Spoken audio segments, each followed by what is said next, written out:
Hey YouTube, welcome back to UniXTCG, and the content does not stop. Today we will be going over the yellow reveals of set 2 now that they are all out, and just kind of give my first look and critique. I wanted to double upload yellow and red, but I think I'm going to upload red and then my first archetype video tomorrow if I can help it, but we're going to keep it moving throughout these next couple weeks. And then we also need to pour into the Patreon as well, because you guys have been super patient. But this was sick, then all this news dropped, then I'm just like kind of swirling around. You guys can see I'm uploading like multiple times a day. So with that being said, let's get into it. You guys have been great on the support. Let's keep it going. See if we can get this video over 100 likes, and we're already doing well on the views. So with that being said, let's get into the yellow cards. So starting these cards off, we've got a 4-cost 25k 10k combo power Whis. It has blocker, activate battle once per turn, one, switch this card to active mode. Now, this is very interesting. I do like the fact that you can play this guy and you can attack with him, right? And then if you're playing Vegeta, into the turn, you untap 2 energy, and then the first time your opponent attacks, that's the only attack they get to do without being able to pay 1 and switch this guy back to active mode to have him to block. Also, once you have him in your, once you have him established, you'll be able to attack for 25k, pay 1, attack for 25k. So that's actually really cool. I dig that a lot. He's gonna get a lot of mileage, and I think that at 25k, he's not safe from a lot of destruction. Blue will be able to get this guy off the board pretty easily. Red will be able to get this guy off the board fairly easily. They'll need like 2 effects to do it in most cases. Green will have to get up to about 4 energy, 5 energy, I believe 5 energy to interact with this, which isn't hard for them to do. If you're at 4 energy, they're definitely at 5 energy. So I think that this guy can put out a lot of pressure in exchange for being very vulnerable, which essentially is how yellow operates as a color. High reward, high risk for a lot of things. They're consistent, they draw a lot of cards, but red doesn't really have a lot of protection from a lot, or yellow doesn't have a lot of protection from things outside of this Vegeta that just came out in this set. So moving on to the next card, we have a 5-cost 35k 5k combo power Whis. End of your turn, choose up to one of your rest mode cards and switch it to active mode. This is cool because it's any card. This can be an energy, this can be a battle card. So that's actually, I think, really nice. You can poke with this guy and then at the end of the turn untap himself to be safe from harm's way. You can poke with this guy and untap a 3rd energy if you're playing Vegeta. So I think that this is actually very cool to open up defenses and potentially protect certain guys. Now, with the way that Vegeta is going to work, like with the SR Vegeta, you probably don't want to untap any of your battle cards because that'll allow them to be popped. But then, after not untapping your battle cards, you could then untap energy and use that energy to use different card effects. Like, you know, some of the ones we're going to talk about later, you know, Death Balls, Awakening to Blue, just things like that to protect your stuff. So, I don't mind that. I think it's actually pretty cool. Now, we have got this next card. This is set 1 support. This is a 2-drop 15k 10k battle power Ginyu. Activate main, switch this card to rest mode. Choose up to 2 of your battle cards with Ginyu Force and their special traits, and they get 5k power for the turn. I don't like this card, and it's not because I have any hate for Ginyu, even though I don't really like the deck. I think it's because if you've played Ginyu Force, and don't get me wrong, I may say I don't like a deck or like a deck, but I play all these decks. I go through all of them. If you've been playing Ginyu Force, you know that any card with the name Ginyu, it's harder to play. It's harder to play. You can't search it with 2-drop Ginyu, and you can't play it after you play SR Ginyu. So this could have just been Birder, and it would have been 18,000 times the card that it is right here. If it was just Birder, Jace, Raycoon, Goldo, it would have been better. And so that makes me very upset that this is just another Ginyu, because it's just hard to play. You can't oversaturate your deck with Ginyus, or you'll have top 5 searches that you don't hit. You'll have too many cards in hand you can't play after successfully untapping 2 with Ginyu SR. So I just really think this was misnamed. It just could have been any other Ginyu Force member and would have been 3 times better. Speaking of potentially underwhelming set 1 support, you have got a 1-drop 5-cost 5k combo power. Sorry, 5k power 5k combo power cooler. A little tongue twister. Blocker, activate main 3, return this card to the owner's hand, play up to 1 cooler with a cost of 4 from your hand.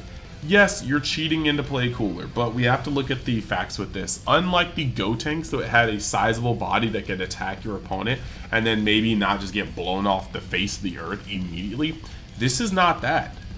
This cooler has 5k power, meaning it can be destroyed by almost any effect that red has that can really just get rid of stuff. It's easily attacked over. So with all these cards that tap things down in yellow, this is being tapped. There's not really a safe way to play this on turn 2 and then on turn 3 tap out for a cooler. There's just not really a safe way to do that. There's just, even against green, they're getting better and better at these things. I can't see myself playing this card and expecting it to actually get off. And it's a 5k combo power, so it's not even like it's overcompensating in that direction. So I think this is support for set 1. I don't think it's good support for set 1.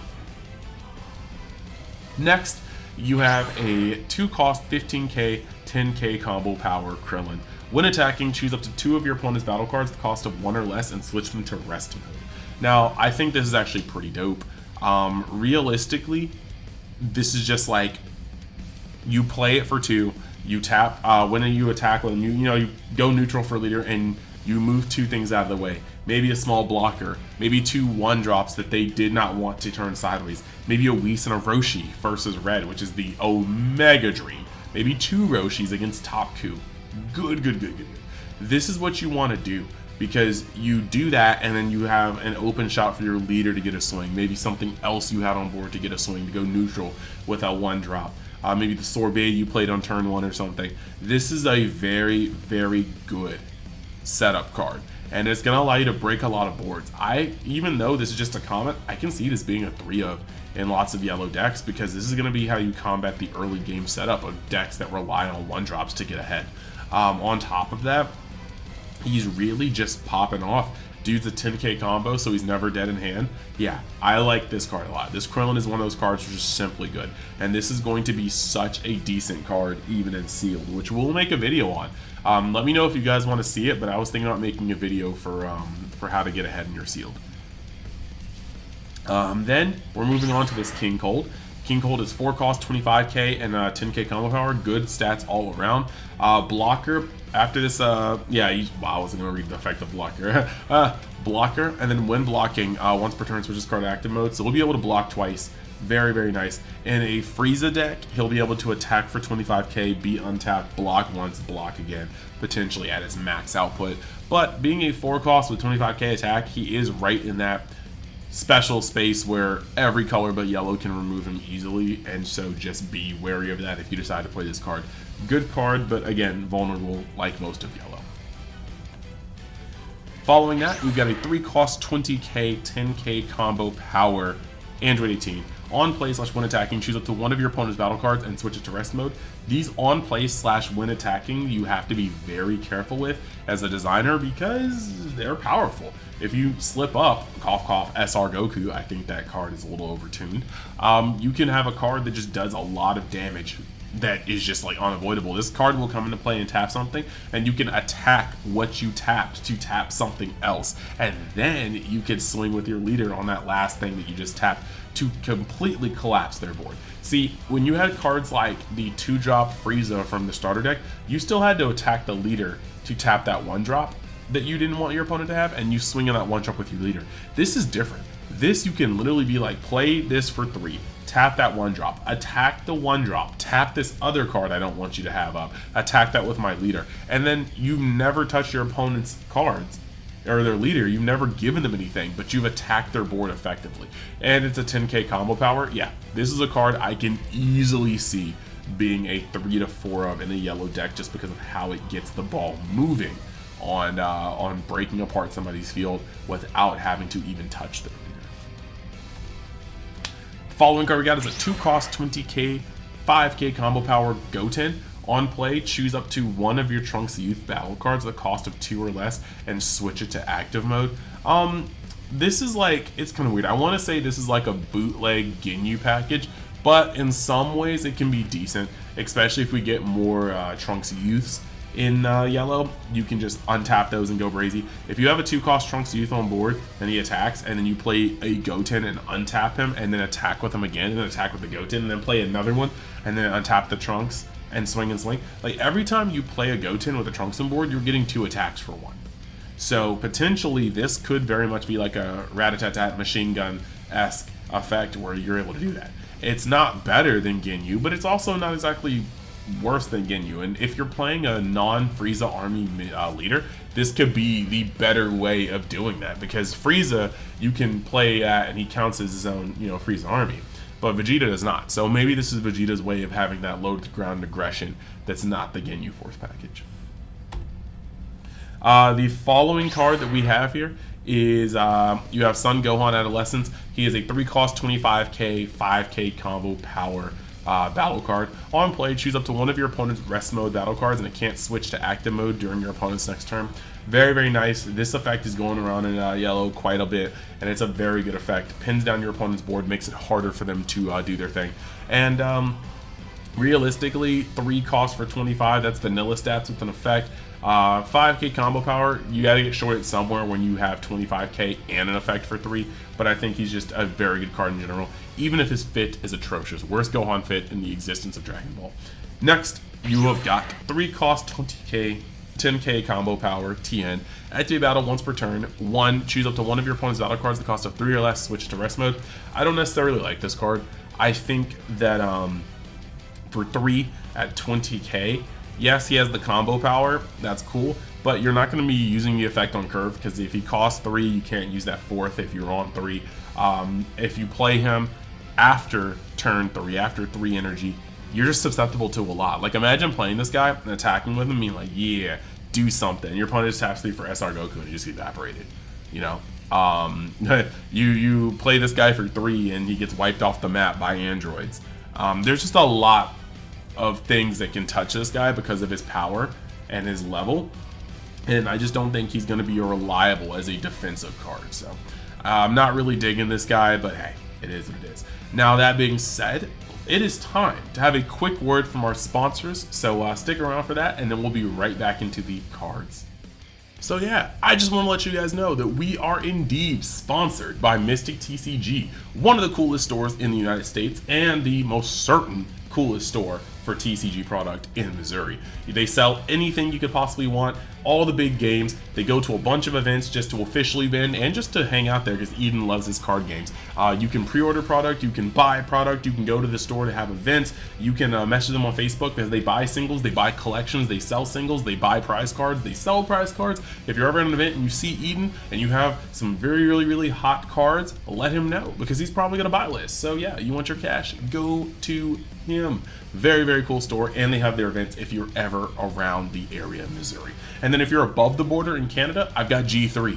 G3 actually does a lot of the same, holding their own events, pre-ordering and allowing you to order, buying collections, buying singles, selling singles, and they also have one of the best teams in Dragon Ball Super Masters, taking up 3 of the national top cut slots last national tournament. So yeah, in the description you'll find codes to both of their sites to get discounts. So yeah, just have a ball. And then lastly, I would just like to say that I'm doing plenty of things in Universe X, whether it be my Dragon Ball gaming channel, UniXDB, or my gaming channel in general, Universe X Gaming, along with my Twitch of the same name. Right now, I'm doing a full playthrough of Kingdom Hearts, and we're almost done with 1. We're doing the secret bosses and all like the victory lap stuff before we move on to Chain of Memory. So be there for that. Very excited, and let's get back. So we had that Goten earlier. Now it's time to talk about the Trunks. This is a 2-drop 20k 5k combo power Trunks. On play, choose up to one of your Son Goten battle cards with a cost of 2 or less, switch to active mode. So these guys really bounce off each other. The only issue is that chicken or the egg, you have to put 1 down on the board first so far without having its effect, and that feels stinky. However, you are going to be able to bounce off these guys and make a nice little offensive where they can keep juggling off each other like that. Next, we have a 1-drop 5k power 10k combo power Videl that's just a blocker. That's it. But Videl is best bae. She is wife of best boy father of best, or sorry, mother of best daughter. I'm just gonna hype up Videl all day because she's a baddie and she's strong and she is part of the coolest power couple on the show. So that is that. We're moving on to this Beerus. That arc is different. 3 cost, 20k battle power, and then you've also got a 10k combo power value, critical, and then permanent. Your turn, if you have a Whis battle card, this card gains plus 5k power, making 25k for 3, but you already have to have a Whis on the board, and so far all the Whis are kind of thick, 4 and 5 cost from what we've seen. So will this make it into the deck? I'm not actually sure. It's cool to have critical in yellow, and it's cool to have critical in yellow on a 10k combo power with the ability to go up to 25k. I'm just not quite sure if we have the space, if this card does what it needs to do to fit into the deck. Next, we got a 1 cost 5k Bulma with 5k combo power. On play, look at the top 5 cards of your deck, reel up to 1 Whis and add it to hand, place the rest of the bottom of your deck in a random order. So realistically, this is just a Whis searcher. I kind of thought this was search for Whis and Beerus, but it just apparently searches for Whis. I don't think there are enough Whis cards for that yet, but we'll probably get support. More and more Whis cards, maybe like if they ever do like a themed booster set with just straight support, we may get like a Whis SR that actually does some damage. But this is a really cool card, but it looks like a back burner card for me right now. Or if we get dual color and we have some Whis and other colors, this could be a thing. Now, this next thing, we've got a 3 cost 20k Vegeta with 5k combo power. When attacking, if you have a Rest Mode Son Goku battle card, draw 1 card. This is not to be scoffed at. I know its cost and its power are kind of weird, but just attacking once with the proper setup, you have the ability to replace itself in hand. And every turn that this card does not die, it's more cards in hand. So this is potentially a card that can just kind of run away with advantage. Okay, we got a 4 cost 25k, 5k combo power Mecha Frieza blocker. When KO'd, look at 3 cards from the top of your deck, reveal up to 1 card of Frieza Clan and its special traits, and add it to your hand. Place the rest of the bottom of your deck in any order. If your deck is that focused on Frieza Clan, this is a really cool card. 4k for 25 is cool. It can attack, it can be restood with the Frieza leader to be a blocker, and if it gets KO'd, that's tight. Just understand that red will minus this down to 0, blue will tuck it or bounce it, and these will not be KO'd. So that's a whole thing. Speaking of more set 1 support, we have a 3 cost 20k, 5k combo power Meta Cooler. And this guy just has end of turn, switches card to active mode. He doesn't need Frieza's leader ability, he does it himself. And I think this is funny because it's the second Meta Cooler card we've gotten without a Meta Cooler leader. But he's probably on the way. There's probably going to be like set 3 or set 4. We're finally going to get a Meta Cooler leader, and we're going to get a lot of support from Meta Cooler, and we'll see. And my friend Matt will be the absolute happiest because Meta Cooler was his favorite deck in set 2 of Masters. So yeah, not much to say about this card. Not really good to be used right now. It is a blocker that can set itself to active mode, so you could set this to active mode and have 2 other cards be set to active mode with the Frieza leader, but that's about it. Now we're to the extras, and with the extras we have Time Rewound. It's a 1 cost, activate battle opponent's turn, choose your leader up to 1 of your battle cards, against plus 20k power for the battle, then choose up to 1 of your battle cards and switch it to active mode. This is what I wanted to see. This is what I wanted to see from Yellow, because Vegeta has to have cards that actively make his leader effect feel valuable, and this is one of those cards. You're gonna go up 20k, and then you're gonna put up something that you don't want attacked, or maybe even a blocker, or maybe something that has an on-block effect. This is actually just really, really, really good. Like, can you imagine if you block with Cooler, tap something and blow it up, then your opponent attacks you again, and you go, cool, Time Rewound, untap said Cooler. Do you want to swing in and get blocked just to blow up something else? Like, this is actually a very, very strong card for Yellow, and I don't think it should be underestimated. Whether you're playing Frieza, anything with Cooler, Vegeta, this card is really, really good. Then last but not least, we are here with Activate Main. Sorry, this is Energy Blast Volley. You know, that move that never works at beating an opponent, but they always try to spam it anyway, and by they, I mean normally Vegeta. 1 cost, activate main, choose all of your opponent's battle cards, switch in the rest mode. This could potentially be good if you have the energy to play around with, because like if you play this card, Energy Volley, and you switch everything to rest mode, and then this is a card that's going to force your opponent to have all their stuff in rest mode. So now you can play things like the SR Goku, and you could lock that down, then you attack with them, and you lock that down, and then you're like, cool, let's see where we go from here. Like, this is the start of a really good combo play. and depending on how much energy you have, it can be even worse. So I do think this is a decent card that will need testing. It looks a little underwhelming and it looks really powerful at the same time, but I really do think this is one of those cards we will need to see the testing play out. So with that, let's actually go to the summary and just talk about what I feel about these cards. So oddly enough, unlike both blue and green, I felt like yellow's best cards were pretty much spoiled already. These cards, they filled in some pieces, but I don't think anything in here particularly wowed me like green and blue had in their reveals, with like the Divine Lightning that could bottom deck anything, or you know, the Destructive Strength Goku essentially for Gohan. Like, they had some wowers. The Cell cards, they definitely had some wowers. The Arena. The card that really made me look the hardest at it, I think, was Time Rewound. And I think that yellow is still in a very solid place because the cards that yellow got spoiled were very good. All three of yellow's SRs and the SCR were dumb stoopy. And so with that being said, I think that yellow is still in a really good position. It's just that the rest of the reveals didn't really add that much to me, and I could be wrong. Maybe after testing and digesting, I'll see these things a little differently, but that's just where I am at the moment. So yeah, let me know where you guys are, and we will just kind of continue on from there. Tomorrow we'll have the red out, and I'll choose an archetype and kind of dive into it as well, so we can get a double upload for the day before we start moving back into singular uploads with the archetypes and whatnot. It's just that with these, I know some people have already gone over the cards, and I don't want to keep going over those you know, on their own things. It was good the first 2 days, but I just want to make sure that we eventually kind of get there. Now, that being said, I do want to give a special shout out to the Patreon members. First and foremost, the Realm of Xers. Those are the Big Daddy Flapjacks, the Burars, the Bryce R's, the Kevin I's, the Mario V's, and the Mr. Top Decks. Thank you guys for being the top of the top, followed by the Universal Aristocrats, and that's just the Eric R's and the Exilions. Thank you guys for being there.